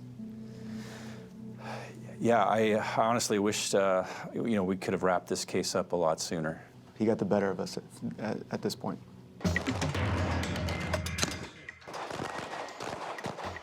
Once you find a string, you got to start pulling on it. And we found a couple strings. Before the final tip that led investigators to Mexico, tips had come from everywhere. The countries that we've had active leads in that we've pursued include Japan, they include Canada, Belize, Panama, the Ukraine. McCluskey was convinced Chadwick was getting help while on the lam. I didn't think this case was going to turn into what it did. But I think one reason that it did is not because Peter's smart. It's not because he was savvy. It's not because he outsmarted us. It's because he's getting help. And I think once we cut him off from his source of help, that he's going to make a mistake and we're going to catch him. Karen Thorpe had always hoped whoever was helping Peter Chadwick might have a change of heart. Someone needs to come forward, someone with a conscience, someone who cares about those kids and who cares about what has happened to this lovely woman, this lovely devoted mother who has no justice. Justice would be in reach when the manhunt ended south of the border. But wait till you hear what Chadwick was doing while on the lam. He went from a real estate millionaire to bussing tables? Right, I think he was just desperate to fit in and stay on the run. He was willing to do anything to sustain his flight. All right, good to go.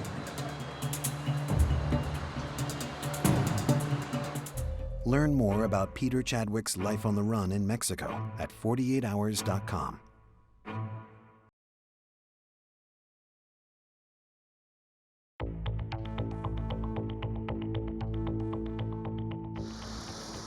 After almost 5 years, basically overnight, everything changed. August 4th, 2019, 48 Hours learned of a new dramatic development in the Peter Chadwick investigation. 48 Hours had the only news crew on the scene when Peter Chadwick landed in Los Angeles yesterday. He disappeared in 2015 after being charged with killing his wife. In handcuffs and shackles, authorities had their man, and Newport Beach Police Chief John Lewis made the official announcement. After receiving hundreds and hundreds of tips from all over the world, one of them led us to our suspect. The chief would not go into detail about what that tip was. Chadwick was picked up by Mexican federal police near the city of Puebla, south of Mexico City. I believe he was surprised. I don't think he expected to be arrested. Marshal Craig McCluskey was at the airport in Los Angeles when Chadwick arrived, and he slapped the cuffs on him. What's the first thing you said to him? Peter, my name is Craig McCluskey from the U.S. Marshals. I'm placing you into the custody of the United States Marshal Service. I think he had recognized me from the initial 48 Hours episode that aired. Wait, he watched the 48 Hours episode? I believe he did. He's going to make a mistake. We're going to choke him off and grab him. Our 48 Hours report on the hunt for Peter Chadwick aired in May 2019. And he recognized you from the 48 Hours? Well, because the first question he asked me, looked me right in the face, and he asked me, how's Ben? And Ben's his oldest son. I guess he assumed that I had some contact with his family. He said when he saw that episode, he realized that his situation had escalated a lot because he didn't realize the U.S. Marshals were after him at that point. So he was watching us, watching him? In essence, yes. And he knew how many people were after him. He'd seen the coverage. He really became stressed out. That was an incredible weight, yeah. I mean, looking over your shoulder every day. Details are still murky about where Chadwick spent all his years on the run. But when he was picked up in Mexico, he was living in this apartment. Peter was in a small village outside of Puebla, Mexico, about 2 hours north of the Guatemalan border and about an hour and a half south of Mexico City. The makeup of that town was mostly Caucasian, but also Asian community as well. His hideout was next to a country club. Had tennis courts, and of course, Peter preferred playing tennis. So he continued to play tennis? Yes. Did he change his appearance? He changed his appearance slightly. So his hair was a little darker. He had some facial hair. So he had a goatee. He tried to make himself a little younger, and I think he was successful in that. I mean, his face looked a little different. A little nip and tuck in Mexico? Possibly. I don't know for sure. Chadwick apparently used many fake IDs and aliases, including Paul Cook, Paul Craig, and John Franklin. He even had an ID card that it was a copy of some fictional security force, and he was representing himself as some type of analyst with top secret access with his photo on it. What do you think he used that for? Maybe to get some unassuming local police officers off his back. It's essentially a toy ID saying, hey, I'm a secret agent. Correct. But strangely, Chadwick never got a fake passport, and that may have forced him into some lifestyle changes. He'd started off his escape staying in nice hotels. And he stayed in some fancy hotels at the beginning? He did stay in hotels. I think he started to change his pattern when Mexico started changing some of their immigration laws where they required visas for non-citizens when they checked into hotels, which forced him into, more discreet places like hostels, that would accept cash and no identification. And then there was money. Even though authorities figure he had about $1 million in cash when he fled, he occupied his days picking up odd jobs. What was he doing for money? He did flee with a large sum of money. Most of it he lived off of that, but I think he did some small things on the side, maybe taught conversational English or something like that to children to make a few extra bucks. I think he was bussing tables, working in kitchens. But he went from a real estate millionaire to bussing tables? Right, I think he was just desperate to fit in and stay on the run. He was willing to do anything to sustain his flight. One of the biggest investigative breaks that led the marshals to Chadwick was their discovery that he was in communication with people who knew him. We learned that he was receiving help from those close to him. To what extent, I don't know. And how the quantities of money that were provided to him, I don't know exactly. But we know that he was getting some assistance from those close to him back up here still. That information, combined with the new tip and old-fashioned police work by Newport Beach Police, the marshals, and Mexican authorities, ultimately led to Chadwick's arrest. The bizarre thing is that this took, nearly 5 years to unfold, and then boom, it happened overnight. Yeah. That's entirely due to the relationship we had with the Mexican authorities. Their response to intelligence that was gathered and their own intelligence gathering techniques, that's really what paid off. At this point, authorities are not saying if they'll charge anyone else in connection with Chadwick's escape.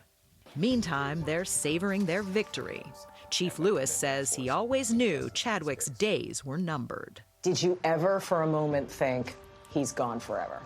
Not for a minute. I believe in our investigators. I believe in our process. I believe in the heart of this police department towards solving these cases. And so in my mind, it was just a matter of time before we got him. It wasn't going to be a if, it was a when. Did he seem at all relieved? He did, at the end a little bit. He said something along the lines of, it was getting hard to keep up with the lies. Police say he was captured in Mexico. For Karen Thorpe, QC's close friend, Chadwick's capture brings mixed emotion. What's it like to see that? I'm angry. I'm repulsed. I want to make him know the pain that everybody else suffered. One of the things that we heard was that he was at a resort in Mexico. What do you think of that? Outrageous. Somebody who could do this to her and then live the high life is just a testament to his coldness and his depravity. And that coldness, investigators say, extended to Chadwick's willingness to abandon his 3 sons forever. Our investigation shows that Peter Chadwick never intended to return from Mexico. He had no intentions of coming back to Orange County to face trial or to raise the 3 sons that he had abandoned. Speaking of the boys, our hearts go out to them. We'd ask that everyone respect their privacy during this incredibly emotional time. We don't know how the Chadwick boys have reacted to their father's capture, but we do know that in recent months, Karen Thorpe told us, they've been doing well. Do you have a sense of how the boys are doing? They're really, really strong, really supported by QC's family. There's so much love around them and so much love for them. They've continued to flourish in spite of this tragedy. And that is a fitting tribute to a dedicated mom whose life was cut so short.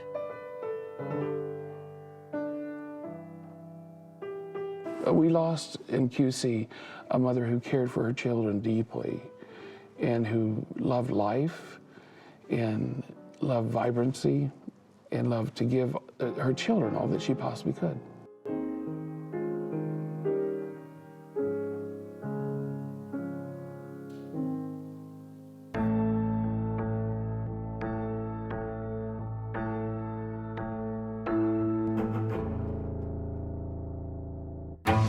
A young woman waiting for her wedding day. Her fiancé gunned down. Someone had a vendetta against Patrick. Did police uncover a plan for murder? This wasn't a random killing. It was an assassination. 48 Hours, Saturday on CBS.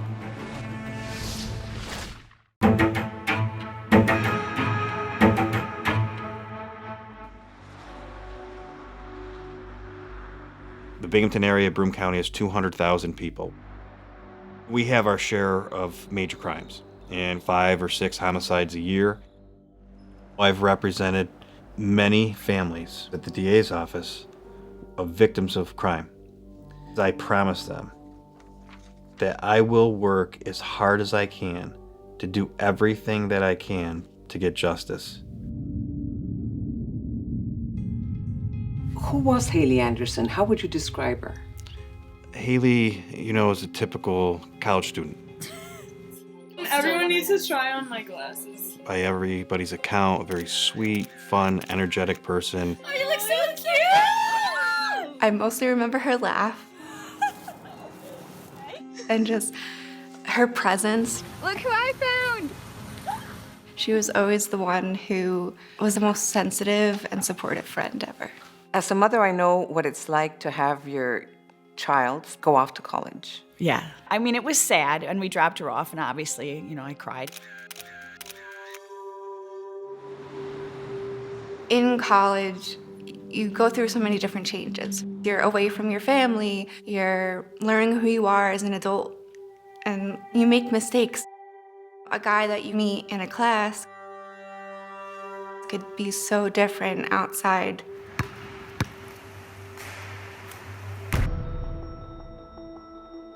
Tell me about Orlando. Orlando is charismatic, knows just how to push your buttons in the right playful way to get you to laugh and have fun with him. He definitely liked Haley.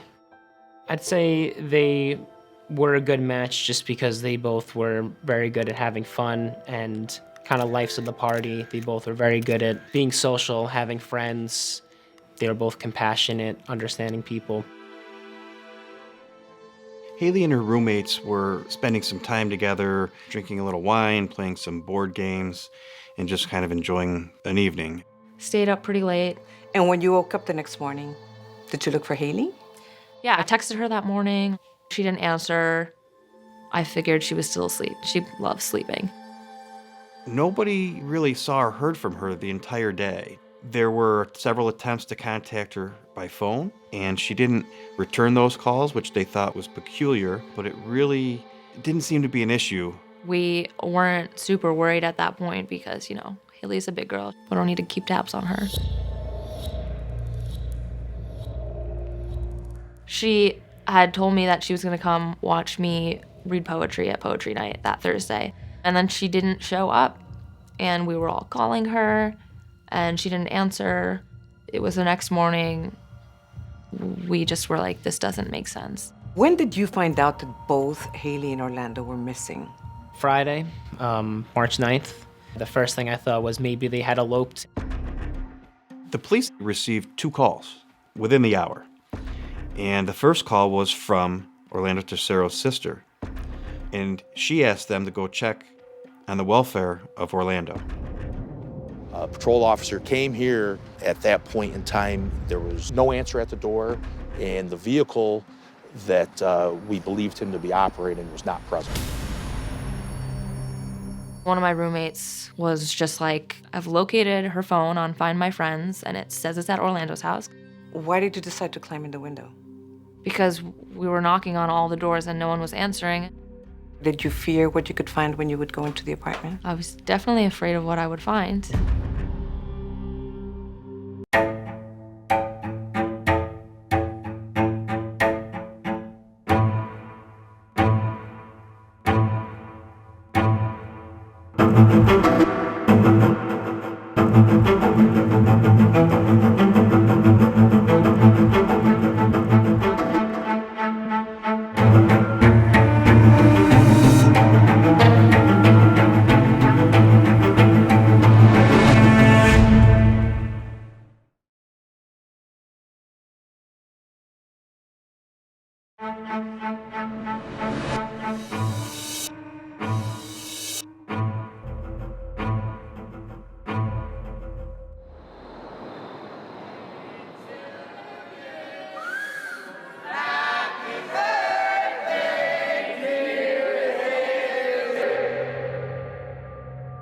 When Binghamton University student Haley Anderson first disappeared from her off-campus apartment, her close friend and roommate, Josie Arton, says she wasn't that alarmed. When I first didn't hear from her, I didn't think, oh, something terrible has happened. It was early March 2018, and back in Haley's hometown of Westbury, New York, her mother, Karen Anderson, didn't even know her 22-year-old daughter was missing. I didn't talk to her every day because she was like, Mom, can you call me every Sunday? I said, okay. Haley was always fiercely independent, says Karen. Oh, she's such a free spirit. She was a millennial hippie. The way she dressed, her hair, her personality, the way she was with her friends. She trusted everybody. She talked to everybody. Haley was a straight-A student at Binghamton University when she was accepted into their nursing program, it meant an extra year of school, but Haley didn't mind. In March 2018, graduation was just around the corner, and so was a nursing job back home. Karen was about to have her daughter close again. She had worked so hard and done so well, and I was going to give her a big party. She made up this really long list of everyone that she was going to invite. She's always wanted to be a nurse more than anything. For her, it was a chance to help other people. Kevin Ocampo, also a Binghamton student at the time, was Haley's on-again, off-again boyfriend. Did you love her? Yes, Did you think that you might end up together? definitely. But Haley made it clear, first, she needed to graduate and experience some real freedom.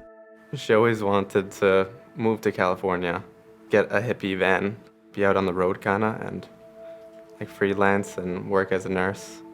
And while still at school, Haley wanted to be free to date others.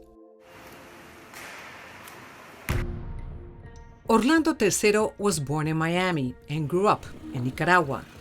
A good student from a well-to-do family, he was also in the nursing program. His dad was a physician, and I believe that Orlando got the drive to be a nurse through his father's career.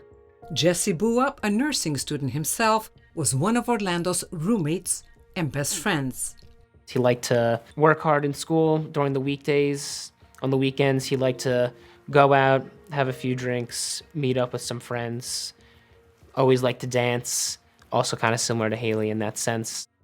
Haley and Orlando first met in class, but didn't forge a friendship until Haley's 4th year at school, when they crossed paths at a party at Kevin's off-campus apartment. It was just coincidence that they met in my apartment. Haley recognized him, and so she introduced me to him. Orlando, Haley, and Kevin grew closer. Kevin even invited his new friend to join his fraternity.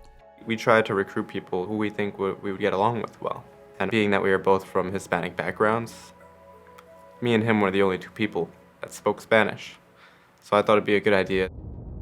And for a while it was, until Kevin and Haley took one of their breaks and Orlando crossed the line in his friendship with Haley. They had some romantic times together, but Haley was very clear from the beginning that she didn't want to be in a committed relationship. Haley and Orlando now had their own on-again, off-again relationship. Sometimes they were bickering, sometimes they weren't. Other times they would laugh hysterically and I could hear from my room when she would stay over. And other times they kept their distances and wouldn't see each other for a little bit. But as everyone told us, Haley never completely turned her back on Orlando, especially after his fraternity brothers pushed him out for sleeping with her because she was Kevin's girlfriend. I think Haley felt guilty for that. Did he make her feel guilty? Yes, I found that out. Yes, he made her feel guilty. How? Orlando would say, "Oh, I want to kill myself." Josie says Orlando started coming around uninvited. He used to stop by a lot to come like smoke a cigarette on our porch. He definitely used to drive by. And how would Haley react when he showed up? Haley, usually I would deal with it for her. You did? Yeah, because it's hard for her to be like, to her friend, you need to leave, like this is not appropriate. So there were nights where I would have to go out and be like, Orlando, you need to leave, you can't just show up at our house. Why do you think he did that? Because he was jealous. He just didn't want to see someone else over there. You think Orlando was obsessed with Haley? Yeah, for sure. He was clearly weirdly possessive of Haley, who wasn't his girlfriend. He definitely liked Haley. He definitely seemed like he wanted it to be a little bit more than just an on and off fling. Then there was this big red flag. Slashed every single one. Haley posted this Snapchat video announcing the tires on her car had been slashed. Her childhood friend, Sydney Matuzak, was a few hundred miles away when she saw the post and saved it. I just like, what just happened? Why would anyone do that? How crazy do you have to be to slash someone's tires? It happened the day after a party at Orlando's apartment, where he learned that Haley and Kevin were on again. I was the one who found her tires slashed. Kevin had spent the night at Haley's. We wake up, she walks me out of the door, and this time when I was walking past her car, I noticed that something looked off about it. Slashed every single one. And I told her right away, I said, it must be Orlando. Orlando denied it and even tried to blame Kevin, but Karen Anderson didn't buy it. So you're pretty convinced that it was Orlando who slashed her tires? Oh, absolutely. I said, Haley, you need to make a police report. So the police came over, they took the information down, but she wouldn't press charges because it was over $600 in damage and it would have been considered a felony and he would have been kicked out of the nursing school. For a while, Haley kept her distance from Orlando. But despite warnings from her family and friends, she eventually let him back into her life. It was a red flag for you, but not necessarily for Haley. No, right. She trusted him. Nearly 6 months after her tires were slashed, Haley went missing, even off Snapchat. Josie and another roommate named Michelle tracked Haley's iPhone to Orlando's apartment and then climbed through a window in search of their friend. I boosted Michelle up first and then climbed in. And she was a little ways ahead of me, and basically she screamed and yelled to me like, Josie, call 911. And I walk in there, and then I see Orlando's bedroom, and Haley's there. I didn't know for sure that she was dead at the time. She just was so pale, you know. Haley had been strangled to death, and Orlando III was nowhere to be found.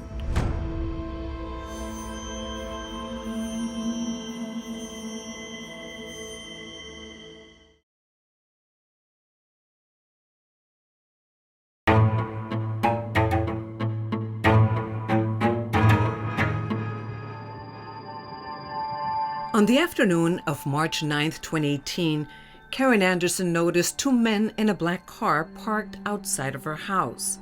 And they get out of the car, and they walk up to the door, and they sat me down the table, and they said, Haley's name. And then they said, suspicious activity. And so I was like, ugh. I just kept staring at him, and it wasn't processing. And I said, what do you mean? And then they told me.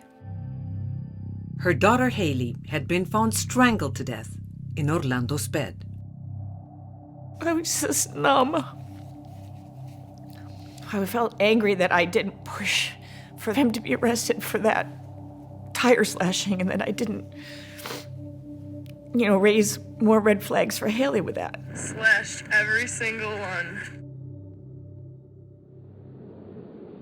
Binghamton Police Lieutenant Corey Minor led the search for Haley's suspected killer. So this is a house that Orlando lived in? That is correct. There's several different cameras on the house. Those cameras were utilized to track not only Miss Anderson's movements around the property, but also Mr. Tercero's throughout the day of March 8th and March 9th. The first recording of interest to police was on Thursday, March 8th in the early morning hours, when Haley met up with Orlando. The camera on the front of the house shows Miss Anderson and Mr. Tercero walking into the residence on March 8th. And after Miss Anderson walks into the house, she is never seen again. Mr. Tercero, on the other hand, he is seen leaving the residence several times. Nearly 7 hours after arriving with Haley, Orlando is seen clearing the driveway of garbage and leaving alone. Using a receipt they found in his apartment, police tracked his movements to a local pharmacy, where he purchased ZzzQuil and melatonin, 2 sleeping aids. Orlando then returned to his apartment, where security cameras didn't pick him up for another 7 hours. But when they did, he didn't go very far, says then Broome County District Attorney Stephen Cornwell. You could see he's walking in the direction of where the basement is. Investigators believe Orlando tried to hang himself in his apartment using hooks that were stored in the basement. But in his failed attempt, they believe he fell and hurt himself. You can see some blood on the floor. You can see a tie hanging from a doorway. Detectives also found a note written in Spanish, which begins, "Lamento mucho esto. I'm really sorry about this. I never felt I could be capable of doing this." He also wrote, "Papi, te veo pronto. Father, I'll see you soon." His father had passed 5 years earlier. Investigators thought it read like a killer's confession and suicide note. But 16 hours before Haley's body was discovered, Orlando left his apartment one last time with his luggage and drove over 3 hours to New York's JFK airport with his head bandaged, possibly from that alleged suicide attempt. Orlando boarded a plane and headed home to Nicaragua.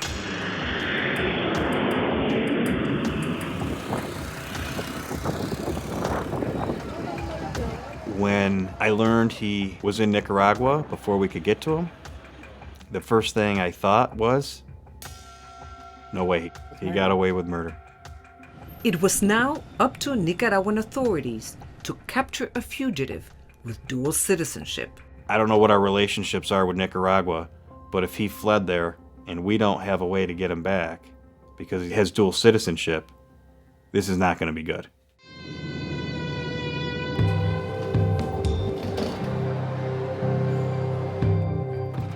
Maria Elena, welcome to Managua. Thank you.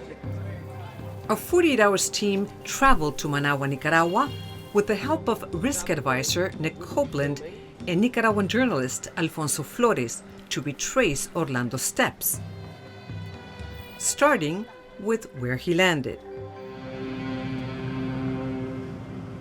Who picked him up at the airport in Nicaragua? To this day, I don't know. 48 Hours has learned that it was his mother who picked Orlando up at Managua's International Airport and drove him about 3 hours north to their hometown of Chinandega. So today we'll be leaving from Managua. We decided to drive to Orlando's hometown as well, mindful of the political unrest and animosity toward the media in the countryside. I'd advise the high-risk team, so just be cautious there.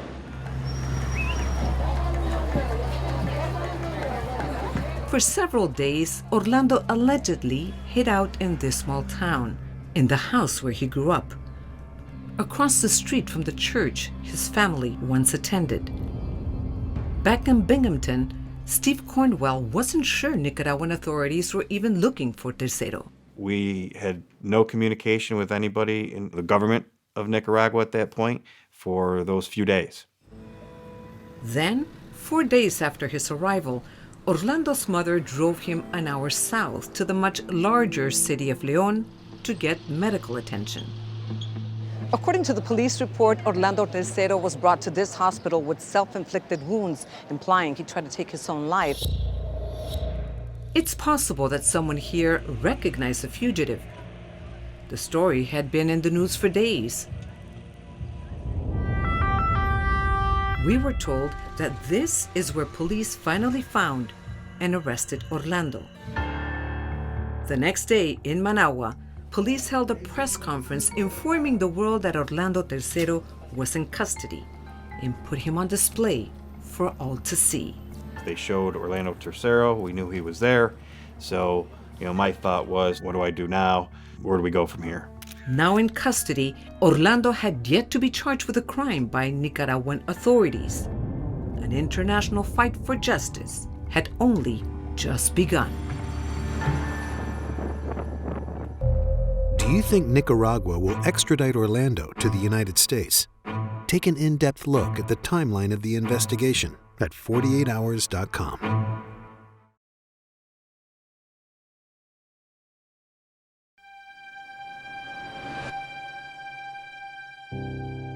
Less than a week after Orlando Tercero's arrest, Haley's family and friends gathered in her hometown in New York to lay her to rest.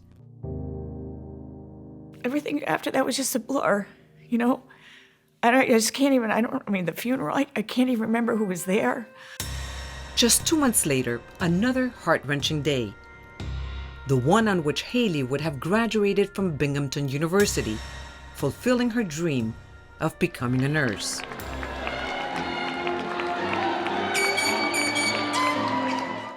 It was probably the saddest day. Just walk in and there's a picture of her on a chair.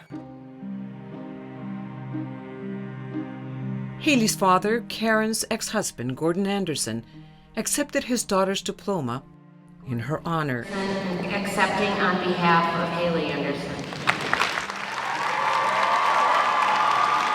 I guess the reason why I wanted to do that is because I couldn't see her walk up and get it. That maybe by me going up, I would feel a part of her in me. As Haley's family was struggling to come to terms with their new reality, the fight to extradite Orlando to the U.S. was in high gear. Our understanding was that he was going to be extradited back to us. Broome County District Attorney Steve Cornwell immediately took steps to secure a second-degree murder indictment against him. I told the family I was optimistic. You wanted him to be extradited and face because I wanted the authorities here. Yes, and I wanted to see him. I wanted to be face-to-face with him. But it wouldn't be that simple. Remember, Orlando had dual citizenship in the U.S. and Nicaragua, and an existing treaty does not require either country to extradite one of its own. The effort would stretch on for a year and a half, until September 2019, when Steve Cornwell says he got a call from the Department of Justice. I was told good news, bad news situation. I said, all right, well, what's the bad news? They're not going to extradite him. What's the good news? They're willing to try him in Nicaragua. I thought we had a snowball's chance in hell of getting a conviction in Nicaragua. In the U.S., a grand jury had charged Orlando with murder in the second degree. In Nicaragua, he would be charged with committing a crime that doesn't even exist here: femicide. It is defined specifically as the murder of a woman with whom the perpetrator had a relationship. Daniel, you are Orlando's best friend. Yeah. While in Nicaragua, we spoke with a group of Orlando's closest friends. Daniel, do you think your best friend was capable of killing someone? No. They say Orlando was an excellent student. He had the best prospects of our whole high school class. How would you describe Orlando as a friend? And he was kind. He always was kind. He's someone that, if you're ever feeling down, he finds a way to get the biggest smile out of you. Bien cariñoso. He was so caring, so respectful. They simply can't believe the Orlando they know could have killed Haley. Was he in love with her? I think he was. Do you think he was obsessed with her? No. Did he ever tell you that she rejected him? No. Never told me that. Unlike here in the U.S., Orlando was not required to enter a plea. Steve Cornwell was starting to get nervous. I was concerned. Are we going to get a trial or is it going to be a show trial? Then a glimmer of hope. Cornwell and his office were asked to assist Blood splatter in the car. The Nicaraguan prosecution team. We had 8 days to prepare for trial. All right. 8 days. And probably the biggest part is to set up a way to communicate. And how did that happen? So the Nicaraguan authorities agreed that we could use teleconferencing. The entire trial would be conducted through teleconferencing. Witnesses would testify from the Broome County DA's office to a courtroom in Managua, thousands of miles away,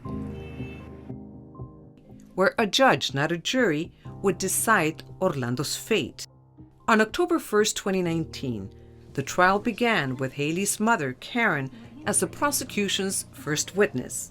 Buenos días. Good morning. Good morning. The woman sitting to the left is there to help translate. Did you know your daughter tell you if she ever had any problem in her relationship with Mr. Rowland? Yes. Sí. That he would not stop texting her and following her and driving by her house. As Karen testified, she got her first glimpse of Orlando on the screen. What did you think when you saw him? What did you feel when you saw him? I felt sad that he ruined so many people's lives. And then as the trial went on, I kept becoming much more and more angry because he acted very arrogant and almost as if he was there and he was bored. Haley's roommate, Josie Arton, also testified. Orlando has always been possessive over Haley. I did. As well as Orlando's roommate, Jesse Bua. They had an on and off relationship for a little over a year. Kevin Ocampo, Haley's ex-boyfriend, also took the stand, telling the judge about that time Haley's tires were slashed. At the time, I thought it was because I was seeing Haley again. Yes. Sí. But it was Binghamton police investigator Carl Peters who methodically took the judge through all the evidence. I viewed the video that was secured from 23 Oak Street, including all the seemingly damning surveillance footage. I saw at about 4 o'clock a male and a female walking to the apartment. Later on, what is clearly Orlando Tesoro comes and goes from the doors of the apartment. And then there was that handwritten note left behind in Orlando's apartment. In the note, it's written that he did something stupid and he's sorry. The motive was likely jealousy. I do. The judge also heard from Dr. James Terzian, the pathologist who conducted Haley's autopsy. And with marks on her neck. And determined the cause of death to be asphyxiation by neck compression. For District Attorney Steve Cornwell, the evidence was overwhelming. He choked her to death. He took Haley, who I believe may have been sleeping, and he choked the life out of her and left her there to rot. That is a sick, disturbed man that could take advantage of somebody he claimed to love and kill her because he couldn't have her. But Orlando's defense attorney had yet to present his case and was about to argue that Orlando was temporarily insane at the time of the crime.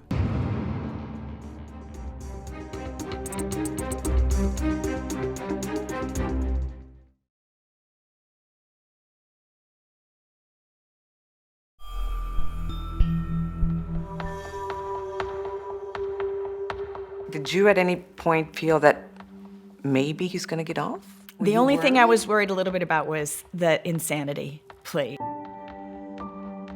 Orlando's defense attorney, Eduardo Rubí, argued that due to the influence of alcohol, Orlando was temporarily insane at the time of Haley Anderson's murder.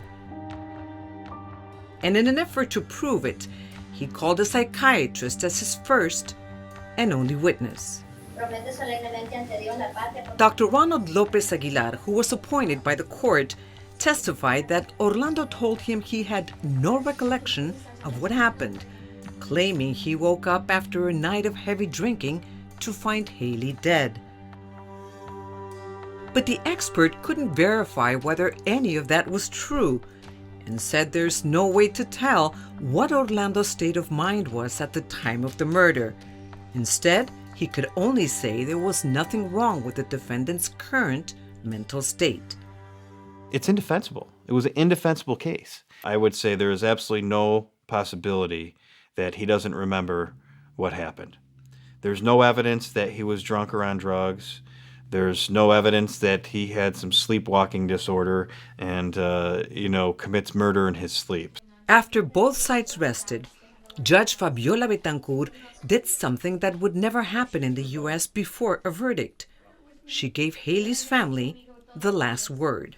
Haley was a beautiful, intelligent, and friendly girl. She was an aspiring nurse and had her whole life to look forward to. She was and still is my best friend. So thank you for listening and letting me speak on behalf of my daughter. Then it was over. And Steve Cornwell expected at least a day of deliberation.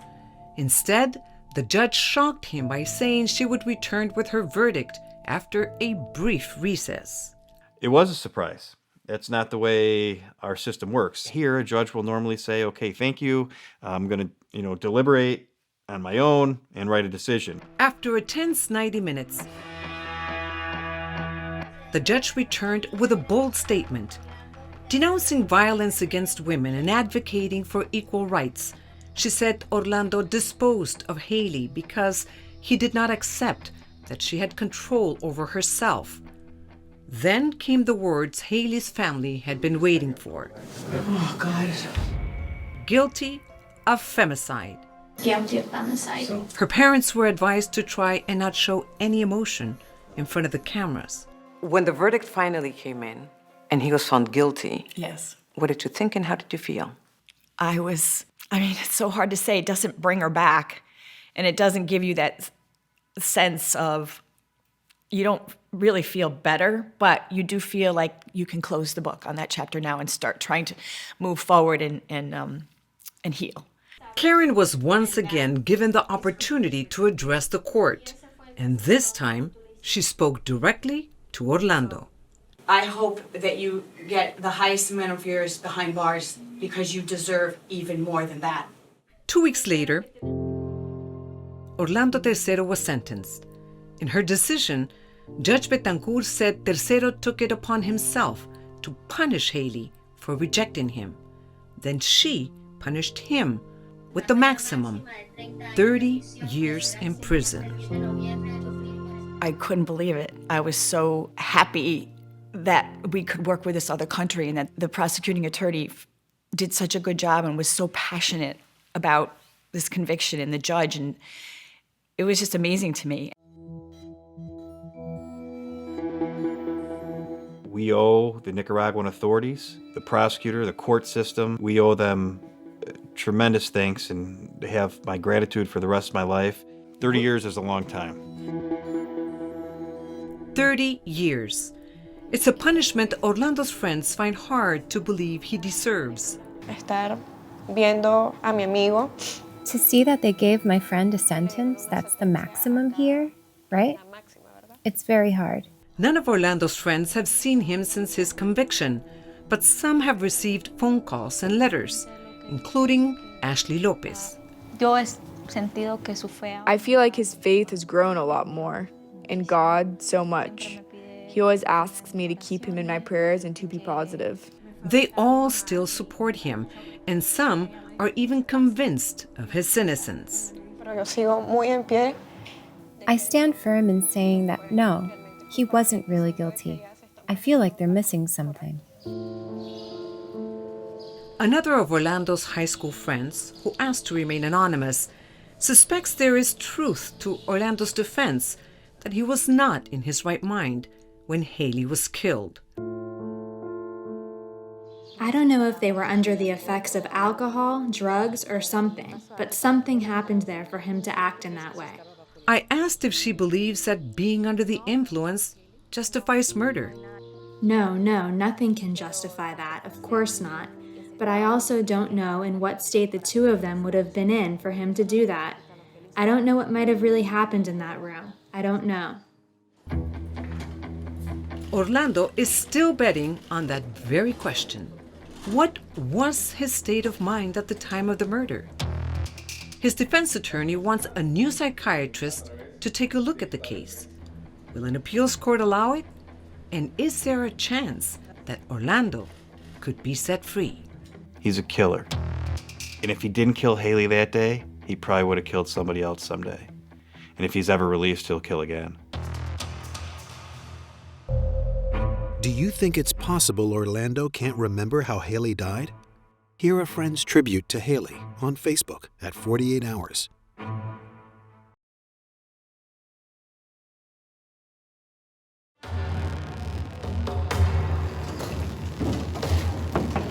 On the morning of February 4th, 2020, a heavily guarded Orlando Tercero was back in a Nicaraguan courtroom, this time to appeal his conviction before a panel of 3 magistrates. Buenos días a todos y todas. The proceedings began with Orlando's trial attorney, Eduardo Rubí, still handling the case and still arguing that Tercero was highly intoxicated and temporarily insane at the time of the murder. He wants a new psychiatric evaluation, this time by a forensic psychiatrist, well-versed in temporary insanity defenses. Josie finds it very difficult to believe that Orlando can't remember killing her friend. A nursing student, if you're strangling someone, he's gonna recognize, in whatever state, he's gonna recognize this person is dying, I need to stop. How do you put that power in your own hands and look at somebody and watch their breath get taken away from them? So intimate to me and so brutal. I mean, it's one thing to kill somebody with a gun, but to just take their lives with your hands like that is so raw and sad and just unbelievable. Ruby also argued that Orlando was wrongly charged with femicide and sentenced to 30 years. In the U.S., he was charged with second-degree murder and would likely have faced a lighter sentence with the possibility of parole. Ruby insisted that the Nicaraguan courts are legally obligated to follow those guidelines. To everyone's surprise, the magistrates immediately considered and rejected the request for a second psychiatric opinion. But on the question of modifying Tercero's sentence, they said they would need time to deliberate. En este momento no emitimos ninguna resolución.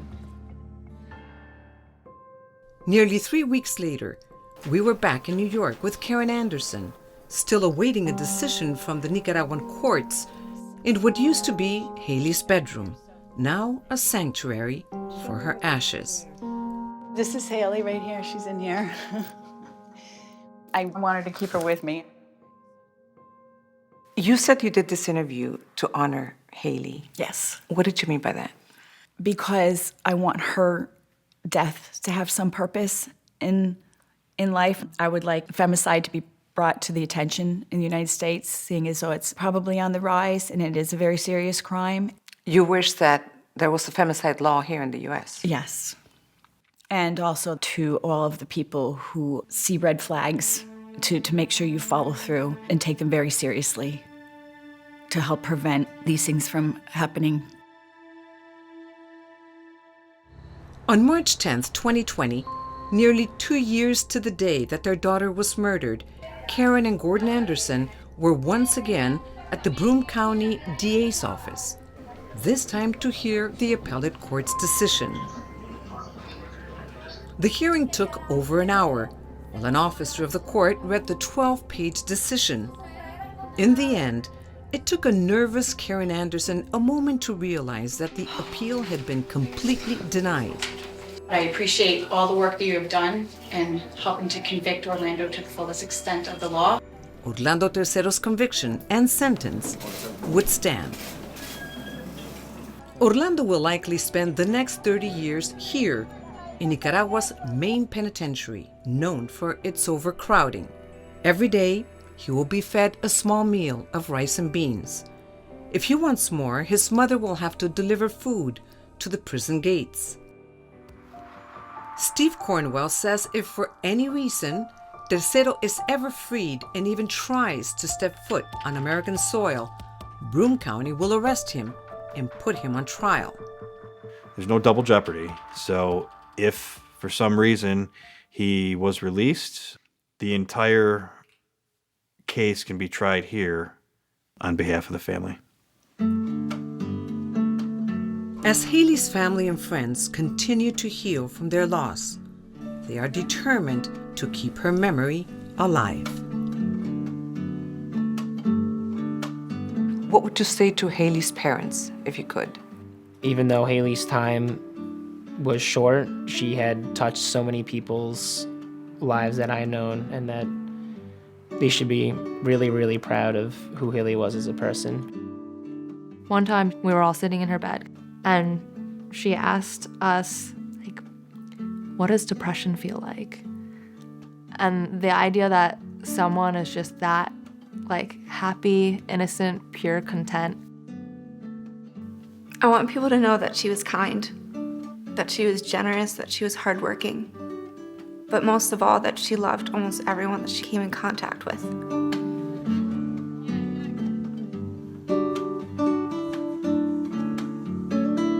How do you want Haley to be remembered? As the millennial hippie that just has quirky and happy. And, you know, as sad as it is that she trusted everybody, that's a good quality. You should trust people.